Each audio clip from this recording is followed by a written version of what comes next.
Please settle down. Mobile सब लोग silent कर लेंगे तो बहुत अच्छा रहेगा। हाँ, मोबाइल Sure, साइलेंट sure. कर लीजिए सब लोग।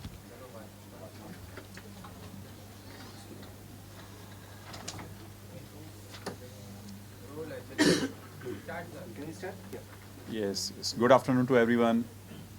First of all, thank you so much for making yourself available for this press note press conference. Thank you so much. Um, Today we have gathered here to announce our one of the flagship entrance exam college, ANTHE. So before I would come on that, first quickly I would like to take a minute to brief about our institute, and then I'll come on ANTHE launch. The heading of today's meeting is ANTHE launch. So we, Akash Education Services Limited, is 38 years old institute, has started in 1988 at Delhi. Today we have more than 400 branches across India. The state where we are sitting right now, Maharashtra, we have more than 38 branches. The city, Mumbai, where we are sitting right now, we have 17 branches. Where we are sitting right now is Ghatkopar, one of the branch out of our 17 branches of Mumbai city. ANTHE stand for Akash National Talent Hunt Examination. Akash National Talent Hunt Examination is the entrance exam which we conduct year on year from past 16 years. This year is the 17th edition of ANTHE. This ANTHE exam has started in 2010 with the objective of keeping in mind to hunt the best students of our country and to ensure the financial assistance and scholarship to all the deserving student, so that they should come with the flying colors, they should come with the top best results in NEET, in JEE. These are the entrance examinations to get into government MBBS colleges as well as to IITs and IITs respectively. As of now, in last 16 years, around 1 crore students have registered for these ANTHE examinations. More than 80 lakh students have already written these ANTHE examinations over the period of last 16 years. Last year, around 18 lakhs, 18 lakh students have registered for these examinations, and almost 13 to 14 lakh students have written these entrance examinations across all states of India, across all the branches of Akash. As I mentioned, we had more than 400 branches across India. Now you can assume the kind of scale what we have. I hope all of you must be knowing that entrance examination like NEET, like JEE, if you'll see JEE, total number of examination takers are around 13 to 14 lakhs in India. That kind of school what Akash is maintaining in the ANTHE. So except any government conducted examination, ANTHE is the only scholarship examinations which is conducted on such a large scale pan-India wise, as the statistical numbers I already shared with all of you. The exam is going to be conducted in two modes, offline and online. Offline dates are 11th October, 25th October and 1st of November 2026. All these 3 dates are Sundays. Timing for this offline entrance exam is 10:30 to 11:30 a.m. In all the Akash 400 plus centers on the same dates which I mentioned, on the time which I mentioned, at one go, we will be conducting this Akash National Talent Hunt examination. This is about offline mode. Apart from the offline mode, from 27th of October to till 1st of November, 27th of October to till 1st of November, on every single day, this ANTHE will be also conducted online as well. The online ANTHE timings are morning 10 a.m. to till evening 10 p.m. At any point of time, student, as per their convenience, as per their preparation, they can appear this entrance exam. These are the dates and These are the timings. However, Akash also conducts these NTHE examinations in the premises of schools. All the category A, B, C, all best schools, top-notch schools, all the boards, CBSE, ICSE, State Board, IGCSE Board, we conduct these NTHE examinations across all the top schools, across all the boards, across country. Now, the benefit and the outcome of the NTHE examinations. This year, recently, NEET results have been announced. I hope all of you are aware of it. NEET happened, then re-NEET happened, and re-NEET results have announced. Out of top 100 AIR, AIR stands for All India rank. Out of top 100 AIR, Akash Institute has secured 41 AIR, which was already published, and after the result announcement, all the media friends and we have already met and we have already circulated the result data.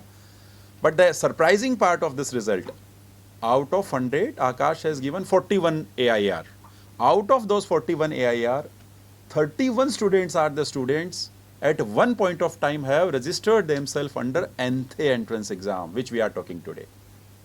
They have been identified at the very early stage when they were in respective of 8th, 9th, 10th grades. They have appeared in the NTHE exam, and because they have started early and they have been nurtured through NTHE exam, they were the topper in India at the end of the 2 years or 3 years of preparation. So such mega scale impact we have of this entrance exam called as NTHE. So the idea and the objective of conducting this entrance exam is to identify the best to best talent of our country, of our city, of our state, and preparing them as per the Akash modules for entire 2 years, 3 years, 4 years to these students, and then ultimately coming with the highest ranks in India, be it for engineering segment, where they want to get into IITs, NITs, triple IITs, IISERS, IISEs, and so on and so forth, or be it in MBBS, government medical colleges. So this is whole scale we have for NTHE. This is the whole objective what we have NTHE. So one is to identify the right talent at the right time and to nurture them. And second, year on year, we offer good amount of scholarship as well as cash prize based on the NTHE score. So happily I can announce this, that this year we have kept 250 crore. Please highlight this point, 250 crore amount of scholarship and 2.5 crore cash prize based on their marks, based on their scholarship, what they are going to earn through this NTHE exam. Just to quickly brief about paper pattern and all of NTHE, it is going to be 1 hour exam, as I already mentioned the timings and dates. It will be purely objective MCQ based exam, which has 40 questions, irrespective of be it 6th, 7th, 8th or 9th, 10th, 11th. It will have 40 questions. And majority of the questions and pattern will be the MCQ objective based, because ultimately if they have to fight any entrance exam in the future is going to be the MCQ based. After the entrance exam, after the NTHE is conducted, as I mentioned the dates, results will be soon announced after the Diwali vacations, soon after Diwali. So 11th of the November is the date when we will announce the result for grade 10th student, and then followed by other grades in upcoming weeks. This NTHE exam is preliminary conducted for grade 5th to grade 12th student, irrespective whether they want to get into in any stream after 10th, maybe in future. It's not necessary that the only science aspirant student supposed to attend this. Any student who is starting from grade 5th to till grade 10th, and of course in 11th and 12th if someone is from science stream. By appearing in this exam, student will also come to know that where they stand in terms of their city, because the results will be announced in 3 categories: city-wise, state-wise and country-wise. So student will also come to know that where they stand, what caliber they have, what are the scope of areas or improvement where they need to improve in future. And if they are performing pretty well, then they are entitled to get the scholarships also. This is just quick brief. I would request respected RD sir to add his valuable thoughts on this. Thank you.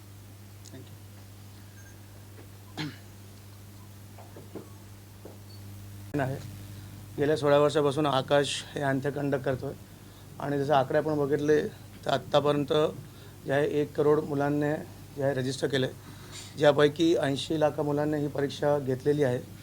आणि जर म्हटलं तर यावर्षी आपण जे आहोत वर्षानुवर्ष या परीक्षेमध्ये मुलं सहभागी होत चालले आहेत, वाढत चालले आहेत. आणि या परीक्षेच्या माध्यमातून जे मुद्दे जे आहे उद्देश आहे हे टॅलेंटेड जे मुलं आहेत अक्रॉस इंडिया भारतात त्यांचं टॅलेंट आयडेंटिफाय करणं, 5वी ते 10वी आणि 11वी आणि 12वी ज्यांनी त्यांना जे आहे त्यांना आर्थिक मदत आणि त्यांचे जे आहे अकॅडमिक प्रोग्रेस हे आयडेंटिफाय करणं. कारण की खूपसे असे मुलं आहेत गावाखेड्यात, शहरात, प्रदेशात ज्यांना हे माध्यम भेटत नाही, पण ह्या माध्यमातून ह्या परीक्षेद्वारे त्यांना जे आहे हा प्लॅटफॉर्म, कारण की आपल्या सगळ्याच परीक्षा जे भारतात होत आहे कॉम्पिटेटिव्ह एक्झाम त्यांच्या जर आपण म्हटलं तर त्याच्यात हे खूप महत्त्वाचं आहे की त्यांना मुलांना त्यांना जे आहे कसं परीक्षा देणं, कसं अभ्यास करणं, कशा त्यांचे नेगेटिव्ह मार्किंग्स आहेत, काय आहे हे सगळं समजून घेणं खूप गरजेचं आहे. तर या माध्यमातून आपण मुलांना हा तो प्लॅटफॉर्म देतो आहे, एक बेस देतो आहे, ज्याच्यातून त्यांना ह्या परीक्षेत कसं प्रगती करावी, कुठल्या क्वेश्चन सोडाव्या, कुठला प्रश्न सोडावा, कुठला क्वेश्चन करावा, कारण की नेगेटिव्ह मार्किंग्स आहेत. तर या सगळ्या माध्यमातून त्यांना कळतं. परत म्हटलं जर शालेय परीक्षा जर आपण म्हटलं शालेय परीक्षेत नेगेटिव्ह मार्किंग नसते, पण इकडे आपण नेगेटिव्ह मार्किंग कसं असं काय कुठलं प्रश्न सोडवायचं हे त्यांना हे आपण आयडेंटिफाय करायला म्हणजे शिकवतो. तर म्हटलं तर आकाशचे आत्तापर्यंत जे आहे 400+ ब्रांचेस आहेत, ज्याच्यामध्ये आत्तापर्यंत 4 लाख मुलं शिकत आहेत. 8वी 9वी 10वी शालेय परीक्षेत, ऑलिम्पियाड्स, नीट आणि JEE. जर एक उदाहरण जर घेतलं तर यावर्षी 2026 नीटमध्ये जे टॉप 100 मुलं जे क्वालिफाय झाले, 41 मुलं क्वालिफाय झाले आकाशमध्ये, ज्यातून 31 मुलांनी या माध्यमातून या अंत्याच्या माध्यमातून एंट्री घेतली आकाशमध्ये, शिकले आणि दे स्कोर टॉप 100. तसंही JEEमध्ये जे आहे टॉप 11 मुलं JEE ॲडव्हान्स जे 11 मुलं होते त्यापैकी 7 मुलांनी अशी की जे ह्याच्यातून माध्यमातून ह्याचा फायदा घेतला. तसं जर आपण म्हटलं ओलंपियाड्स 8वी 9वी 10वीच्या मुलांना ओलंपियाड्स बसावं लागतं, ज्यामध्ये NSC आहेच, NSC JEE आहे, होमी बाबाची परीक्षा आहे. या सगळ्या माध्यमात परीक्षेचे जे आहे अभ्यासक्रम एकच आहे पण परीक्षेचे लेवल वेगवेगळे आहेत. तर ही अँथे त्यांना ह्याच्यातून तयार करतो आणि त्यांना वर्गात प्रिपरेशन कशी करावी, काय करावं, शाळेत कसं चांगलं करावं आणि कॉम्पिटेटिव्ह एक्झाममध्ये कसं चांगलं करावं.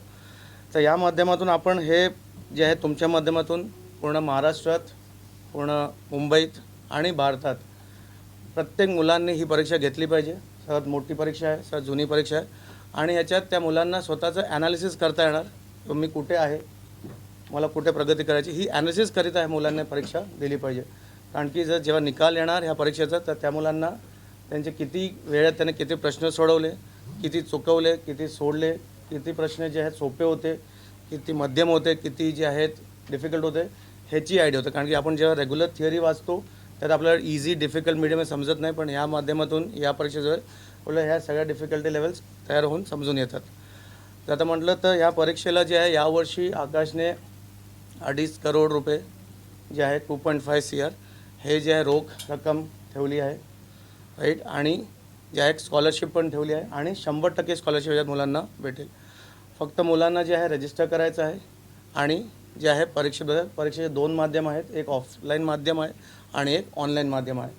ऑफलाईन माध्यम हे 11, 25 ऑक्टोबर आणि 1 नोव्हेंबर सकाळी 10 ते 11 आणि जर ऑनलाईन म्हटलं तर जे आहे सकाळी 10 ते रात्री 10 वाजेपर्यंत स्वतःच्या घरी बसून मोबाईल माध्यमातून, लॅपटॉपच्या माध्यमातून किंवा टॅबच्या माध्यमातून मुलं देऊ शकतात. स्वतःच्या जे आहे कम्फर्टेबल झोनप्रमाणे बसून देऊ शकतात आणि त्याचा निकालप्रमाणे त्यांना मुलांना आपण त्यांचे स्कॉलरशिप्स आणि त्यांच्या जे परीक्षेचे उत्तीर्ण रिझल्ट आला तो त्यांना कळू. तर हे तुमच्या सगळ्यांच्या माध्यमातून इच्छितो की हे जेवढ्या मुलांना हे पोचू शकेल, जेव्हा मुलांना हे घेता येईल तेव्हा त्या मुलांना ह्याचा फायदा घ्यावा. कुठलाही विषय त्याचा पुढे त्याला घ्यायचा आहे, समजा 8वी 9वी 10वीचा मुलं त्याला काही कॉमर्स घ्यायचं असेल, काही सायन्स घ्यायचं असेल, जे काही आर्ट्स घ्यायचं असेल, पण ही परीक्षा देणं खूप गरजेचं आहे, कारण की एक आपल्याला कॉम्पिटेटिव्ह एक्झाम्स काय आहे, कारण की उद्या कुठलाही मुलं MPSC देतो, UPSC देतो, बाकी परीक्षा देतात, कुठल्याही देतात, तर ह्याच्यात कॉम्पिटेटिव्ह एक्झाम हा खूप महत्त्वाचा भाग जे आहे ह्याच्यात असतो. तर ह्याचं जे आहे मी कन्क्लूड करतो. ठीक आहे, थँक्यू व्हेरी मच. सर प्रश्न होता, बरोबर, बोला जे सर. विद्यार्थी यामध्ये पार्टिसिपेट होतात हं. मग त्यांना काही एंट्री फीस असतात की निशुल्क त्यामध्ये पार्टिसिपेट करू शकतो? सो एंट्री फीज ह्याच्यात जी आहे आता परीक्षेची आपण जर म्हटलं तर 31 ऑगस्टपर्यंत जी आहे त्याची 100 रुपये आहे आणि त्यानंतर जी आहे 200 रुपये फीज आहे, त्याची एंट्री फीज आहे. आणि जे विद्यार्थी उत्तीर्ण होतात त्यांना आपण अप्रिशिएट करतो आणि जे विद्यार्थी सहभागी होतात परंतु उत्तीर्ण होत नाही तर त्यांना हां. सर्टिफिकेट किंवा हो. काही तर या परीक्षेचा आपण जो 200 रुपयेचा म्हटलं ह्याच्यात आपण मुलांना जसं रजिस्टर केलं त्यांना आपण फ्लॅश कार्ड्स देतो. कुठल्याही 8वीचा असो 9वी ज्याप्रमाणे त्यांनी रजिस्टर केलं 8वीचं, तर त्यांना आपण त्यांच्या सायन्स मॅथ्सचं फ्लॅश कार्ड देतो, ज्याकडून त्याला ह्या कॉम्पिटेटिव्ह एक्झामची पण तयारी करता येते आणि शाळेची पण तयारी करता येते. हे त्याला निशुल्क भेटतं. परत त्याला पार्टिसिपेशन सर्टिफिकेट भेटतं. त्यानं या परीक्षेत पार्टिसिपेट केलं त्याचं सर्टिफिकेट भेटतं. त्याला पूर्ण त्याचं ॲनालिसिस, प्रत्येक पेपरच्या प्रश्नाचं त्याचं ॲनालिसिस, त्याला पूर्ण सर्टिफिकेट तयार होऊन भेटतं आणि त्याची पुढे काय त्याची पोटेन्शियल काय आहे, म्हणजे how is doing well in competitive exam, त्याची काय पोटेन्शियल, पुढे तो काय करू शकतो, त्याने कुठल्या त्याच्या वीक एरिया आहेत, कुठचे कमी आहेत, ते त्याला त्या सर्टिफिकेटमधून आणि पूर्ण जो 10 पेजचं त्याचं पूर्ण ॲनालिसिस आहे हे त्याला आपण देतो. आणि प्रति विद्यार्थी स्कॉलरशिप किती मिळते त्यांना? देखिए, आपका जो सवाल था कि फ़ीस क्या लगेगी, पहले वहाँ से शुरू करते हैं. टोटल फ़ीस 200 रुपये टेस्ट की है. 31 अगस्त तक सिर्फ 100 रुपये लिया जाएगा. बट जैसे ही आप रजिस्टर करेंगे आपको एक सैम्पल पेपर मिलेगा कि हमारे एग्ज़ाम का पैटर्न क्या रहेगा, कैसे पेपर आप प्रैक्टिस कर सकते हैं. और पेपर आप प्रैक्टिस करना चाहते हैं तो 4 पेपर और ले सकते हैं, सिर्फ 50 रुपये की कॉस्ट पे 4 पेपर और अगर आप लेना चाहें तो. कंपलसरी कुछ नहीं है. हमारा आकाश के ऐप के थ्रू हम आपको तैयारी भी कराएंगे एंथे की, कि ये पेपर है, ये वीडियो देखो, क्वेश्चंस देखो, प्रैक्टिस करो, वो सब हम देंगे, वो आपको सपोर्ट मिलेगा. इसके अलावा जो फ्लैश कार्ड्स हैं, फ्लैश कार्ड होता है हर चैप्टर का बेसिक कॉन्सेप्ट के हिसाब से बना होता है. तो 7वीं से लेकर 10वीं क्लास के सब बच्चों को फ्लैश कार्ड दिया जाएगा जो फ्री ऑफ कॉस्ट होगा. फ्री ऑफ कॉस्ट में आपने जो रजिस्ट्रेशन किया उस फीस में इंक्लूड है वो. तो इनडायरेक्टली जो आपने पैसा लगाया उसकी तैयारी भी करा दी हमने आपको, जिससे आप अच्छा कर पाएँ. अब आपका अगला सवाल उठता है कि हम स्कॉलरशिप जो बच्चे क्वालिफाई नहीं कर पाए तो क्या. ये टेस्ट क्वालिफाई डिस्क्वालिफिकेशन का नहीं है. ये सिर्फ टेस्ट इसका है कि आपको स्कॉलरशिप कितनी मिलेगी आपके परफॉर्मेंस के बेसिस पे. तो क्वालिफाइड सारे ही हैं, ओनली स्कॉलरशिप के लिए आप टेस्ट ले रहे हो. एंथे स्कॉलरशिप एग्जाम बेसिकली है. तो आप मान लीजिए आपके बच्चे का 90% स्कोर आ गया और हमारी स्कॉलरशिप उस पर 90% मिलती है, तो हम 90% आपको स्कॉलरशिप दे देंगे. दैट मीन्स वो आपका, अगर हम मान लीजिए एक एक्स अमाउंट फ़ीस है, 100 रुपये की फ़ीस है, उदाहरण ले लेते हैं कि हमारी कोर्स फीस 100 रुपये है, तो 90 रुपये आपके कट के 10 रुपये आपको देना पड़ेगा. तो 10 रुपये में आपकी पूरी पढ़ाई हो जाएगी.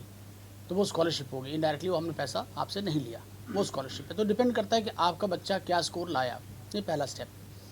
सेकेंड, अगर कोई बच्चा बहुत ख़राब परफॉर्म कर पाया, नहीं कर पाया, फिर से तैयारी करे और उसके जो हमारे फ्यूचर में टेस्ट होंगे 4-5 महीने बाद, वो टेस्ट दे करके फिर से आ सकते हो. ऐसा नहीं कि यही एक माध्यम है, बट ये एक मुख्य माध्यम है क्योंकि इसमें नेशनल लेवल पे सारे बच्चे बैठने वाले हैं और उसमें आप कंपैरिजन देख सकते हैं कहाँ स्टैंड कर रहे हैं.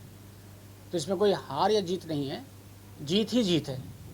सिर्फ 100 रुपये में तैयारी भी हो गई, फ्लैश कार्ड भी मिल गए, आपने आपको चेक भी कर लिया, एनालाइज भी कर लिया और फिर उस कमी को पे काम करके हम फिर से वापस सिस्टम में आ सकते हैं.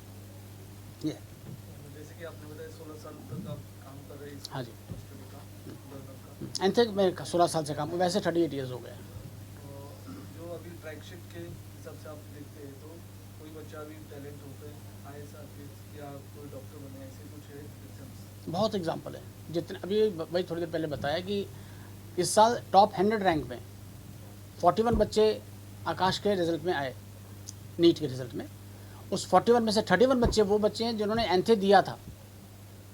और अभी वीडियो भी आपने देखा होगा, जो हर्षिता है उसने कहा, हंशिका ने कहा कि मैंने एग्ज़ाम, वो सिरसा की रखी है, सिरसा में रहती है, गांव में रहती थी, तो वहाँ के स्कूल में उसने एग्ज़ाम दिया, वो सेलेक्ट हुई 8वीं क्लास में. 8वीं क्लास फिर 8वीं से लेकर 12वीं तक पढ़ी और इस समय मेडिकल कॉलेज क्वालिफाई कर दिया. उसके 66 रैंक है ऑल इंडिया और वो मौलाना आज़ाद मेडिकल कॉलेज में पढ़ेगी. और हो सकता है एम्स मिल जाए, अगर कोई 4-5 सीटें कोई अपने एडजस्ट हो जाए तो एम्स मिल सकता है उसको दिल्ली का. तो 8th क्लास से पिकअप हुई. ऐसे जब इतने लाख बच्चे एग्ज़ाम देते हैं तो बच्चे जो सेलेक्ट होते हैं उनका टैलेंट दिख जाता है कि बच्चे ने 9वीं क्लास में इस जब है वो 10,000 रैंक पे है, तो रैंक 10,000 होना मतलब ये नहीं कि वो बहुत वीक है, नहीं, क्योंकि 10,000 रैंक हमारा ऑल इंडिया हो सकता है, स्टेट रैंक में हो सकता है 550 हो, तो 550 में आ गया वो बच्चा। अब उस बच्चे को मेहनत करके धीरे धीरे इंप्रूव करके वो 550 से 100 में भी आ सकता है। और सीटें सिर्फ 100 नहीं है, महाराष्ट्र में देखें तो इतनी सीटें मेडिकल कॉलेज इतने सारे हैं। हम गवर्नमेंट मेडिकल कॉलेज की बात करें, प्राइवेट की बात नहीं कर रहे इसमें। तो आराम से बच्चा कर सकता है अगर वो करना चाहे, बस रिक्वायरमेंट है फोकस की। सहूलियत आकाश देने जा रहा है, आपको स्टडी पैकेज मिलेगा, पढ़ाई भी मिलेगी, बेस्ट ऑफ टीचर्स भी मिलेंगे, एनवायरनमेंट भी मिलेगा, पढ़ने का कंपटीशन मिलेगा पूरे इंडिया में इतने, उसको आपको पता चल जाए आप कहाँ स्टैंड कर रहे हैं। क्योंकि देखिए हम भी जानते हैं ना सरकार सब बच्चों को एडमिशन दे सकती है, नीट में इतनी सीट नहीं बन सकती, ना जेई में दे सकती है, वहाँ पे तो मेरिट लिस्ट है ना, बोर्ड एग्जाम है, वहाँ है सब बच्चे पास हुए फेल हुए, बट कंपटीशन में तो जो बच्चा मेरिट के अंदर आ गया, जितनी सीटें हैं उसको सीट मिलनी है और किसी को मिलनी नहीं है, गवर्नमेंट भी नहीं कर सकती उसमें कुछ। तो हम पूरा सपोर्ट करेंगे उन बच्चों का जो बच्चे कुछ पाना चाहते हैं और उनमें कुछ कमी है, तो उसकी स्कॉलरशिप प्रोवाइड करके उसको सपोर्ट करते हैं। और सिर्फ स्कॉलरशिप एनथे के थ्रू नहीं दे रहे हम लोग, इसके अलावा आर्मी वालों को भी दे रहे हैं, सीआरपीएफ को भी दे रहे हैं और आसाम राइफल्स को भी दे रहे हैं। तो सब लोगों को हम इन लोगों को भी स्कॉलरशिप दे रहे हैं, उनके बच्चों के, क्योंकि डिफेंस में बच्चे हैं तो उनके डिफेंस बच्चों में अलग से स्कॉलरशिप है।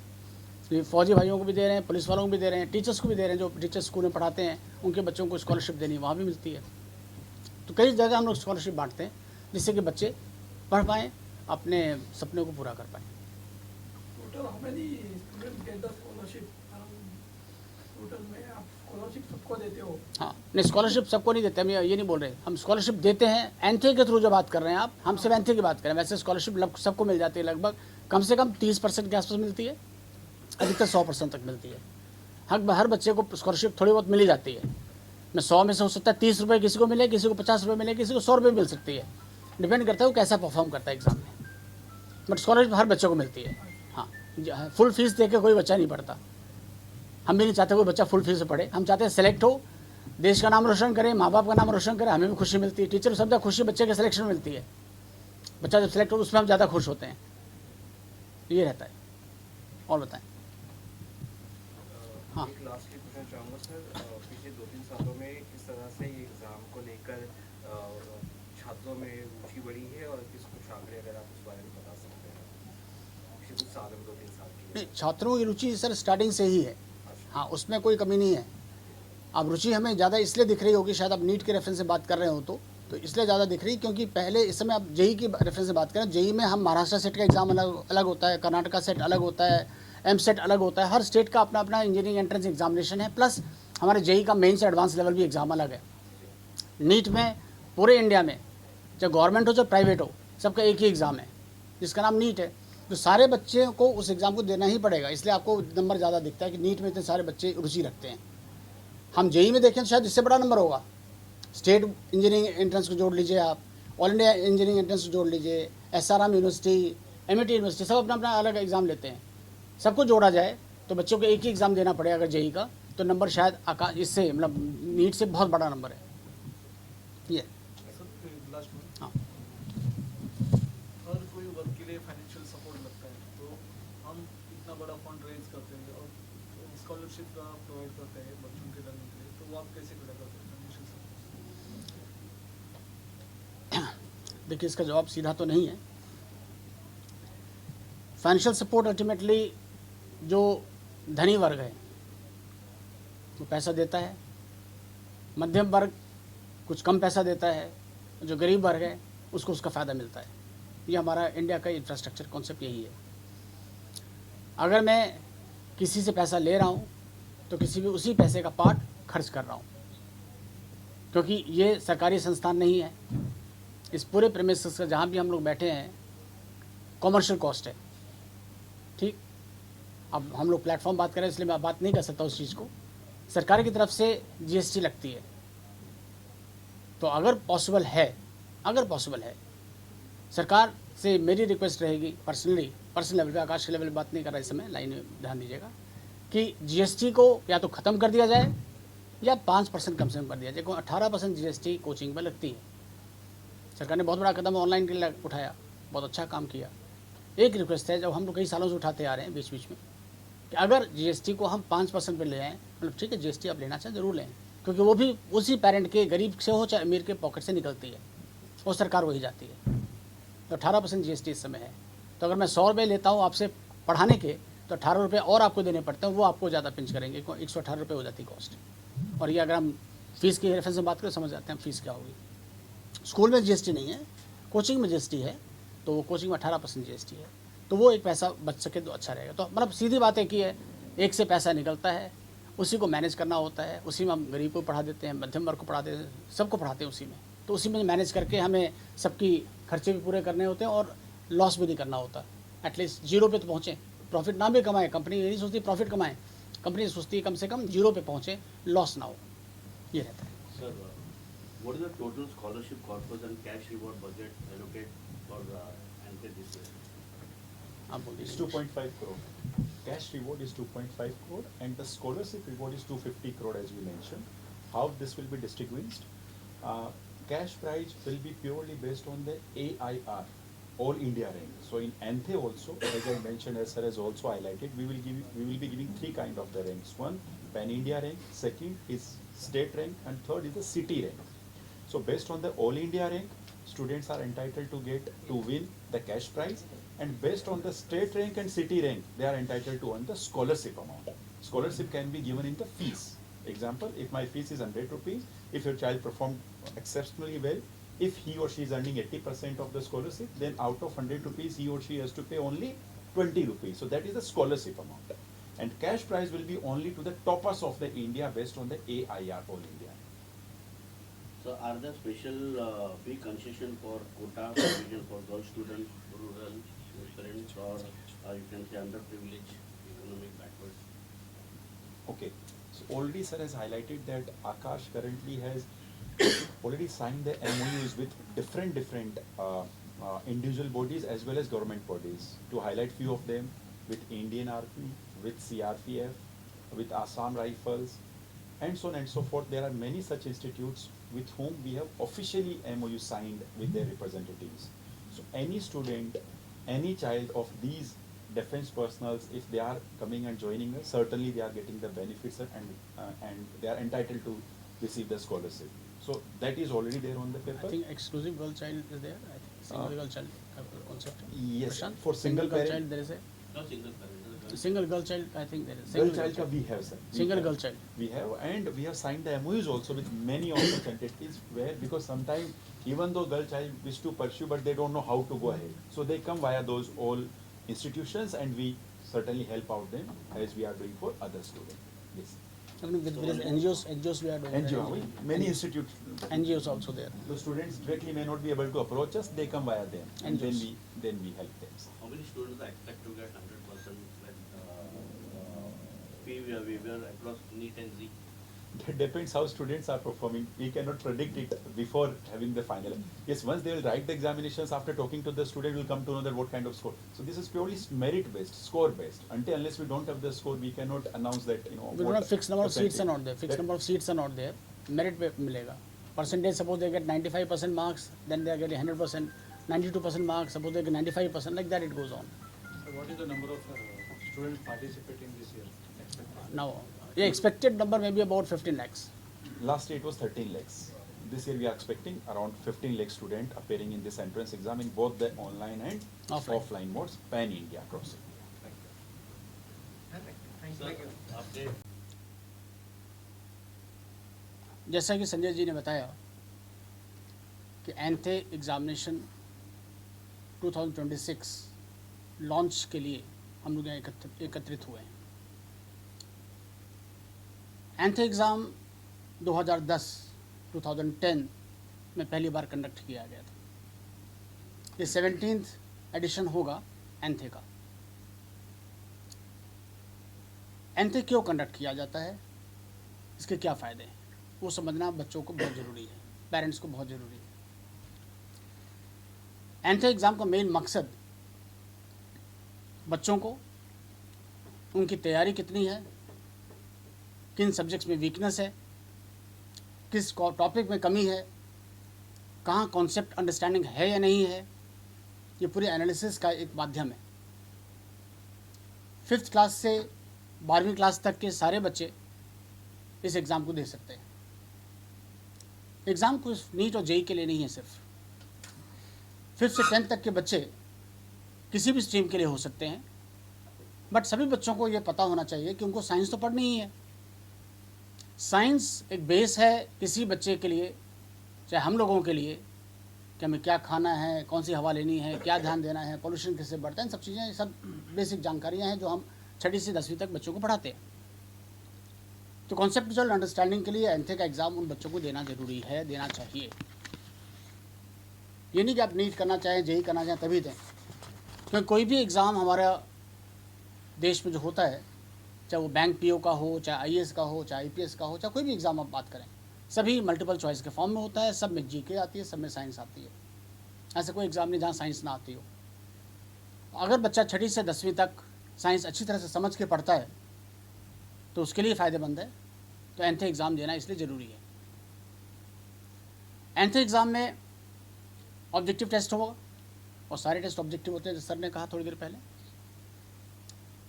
नेगेटिव मार्किंग होती है, बट फिलहाल हमारे इस टेस्ट में नेगेटिव मार्किंग नहीं है, क्योंकि हम चाहते हैं मैक्सिमम बच्चे दें, क्योंकि वो तैयारी नेगेटिव मार्किंग के नहीं है तो डिसएडवांटेज मिलेगा उनको, इसलिए हम चाहते हैं सब बच्चे इस एग्ज़ाम को दें। एंथे एग्ज़ाम 11 अक्टूबर, 25 अक्टूबर और 1 नवंबर को ऑफलाइन मोड में कंडक्ट किया जाएगा। टाइम 10:30 बजे से 11:30 के बीच में, 1 घंटे का एग्ज़ाम है। बट कोई बच्चा ऑनलाइन एग्ज़ाम देना चाहे तो ऑनलाइन एग्ज़ाम बच्चा कब देगा? 27 अक्टूबर, 27 अक्टूबर से लेकर 1 नवंबर के बीच में 10 बजे सुबह से लेकर 10 बजे रात तक का टाइमिंग है, जिसमें बच्चा कभी भी एग्ज़ाम दे सकता है। अब लोगों के मन में प्रश्न उठता है कि जब ऑफलाइन एग्ज़ाम आप ले रहे हैं तो ऑनलाइन एग्ज़ाम क्यों लिया जा रहा है? जो बच्चे आसपास रहते हैं, ज़्यादा दूर नहीं रहते, वो आराम से आकर के ऑफलाइन एग्ज़ाम दे सकते हैं। जो बच्चे बहुत दूर रहते हैं, हमारे जो एक सेंटर्स हैं, क्योंकि पूरे हर गांव हर शहर में तो हमारा सेंटर है नहीं, 400 सेंटर होने के बाद भी हम हर कस्बे को तो कवर नहीं कर सकते। तो बच्चे जो बहुत दूर रहते हैं, गांव में, प्रदेश में, देश में, तो वो बच्चे भी उस एग्ज़ाम को दे सकते हैं ऑनलाइन मोड पे। कई बार होता है कि पेरेंट्स नहीं ले आ सकते बच्चों को दूर तक टेस्ट दिलाने के लिए, तो अल्टीमेटली बच्चा ऑनलाइन एग्ज़ाम वहाँ दे सकता है। फिर जो विज़न है पीएम साहब का, कि ऑनलाइन मोड में हम कोचिंग चलाएं, सभी बच्चों को निःशुल्क सहायता दें, तो बहुत अच्छा है और हम उसको पहले से ही सपोर्ट करते आए हैं।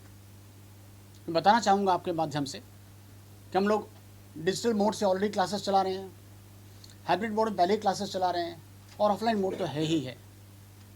फिलहाल ये पेरेंट्स को और बच्चों को डिसाइड करना है कि हमें ऑनलाइन पढ़ना है या ऑफलाइन पढ़ना है या हाइब्रिड पढ़ना है, या दोनों का मिक्सचर पढ़ना है, जो हाइब्रिड है हमारा।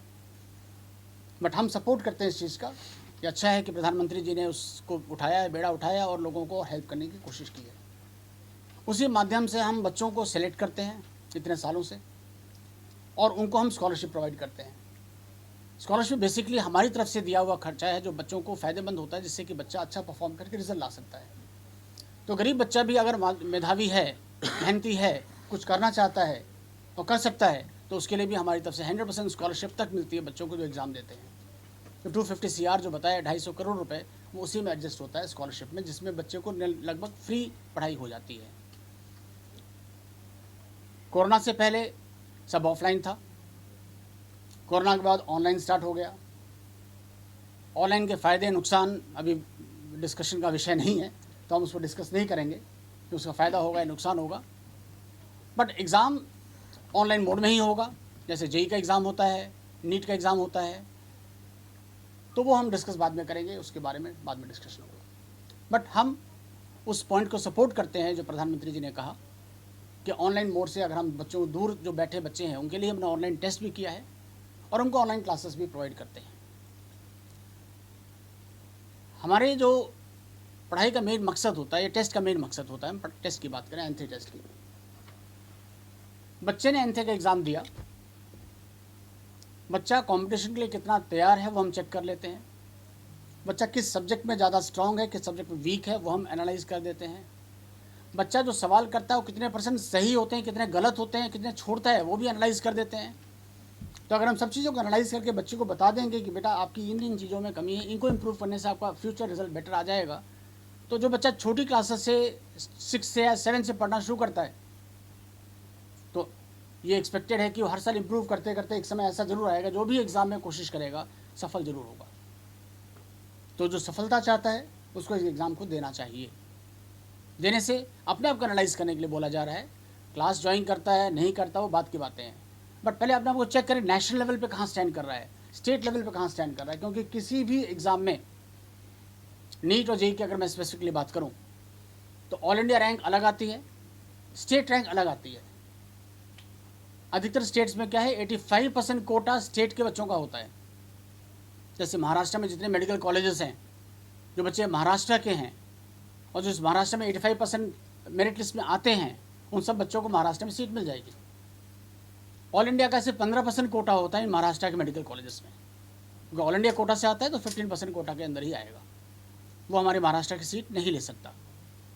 तो महाराष्ट्र में महाराष्ट्र के जन्म में पैदा हुए बच्चे और जो यहाँ पढ़ाई कर रहे हैं जिनका डोमिसाइल यहाँ का है उसके 85% कोटा। इसलिए हम भी एंथे में state rank, city rank and all India rank देने की बात कर रहे हैं, जिससे बच्चा अपने स्टेट में अपने सिटी में देख सके वो कहाँ स्टैंड कर रहा है। ठीक है, तो मैं इन ब्रीफ यही बताना चाह रहा हूँ और चीज़ें बहुत सारी आपके सवाल होंगे जवाब देंगे। मैं चाहूँगा कि कुलदीप जी मराठी भाषा में आपको संबोधित करें और साथ में अमिता मैम है वो भी थोड़ी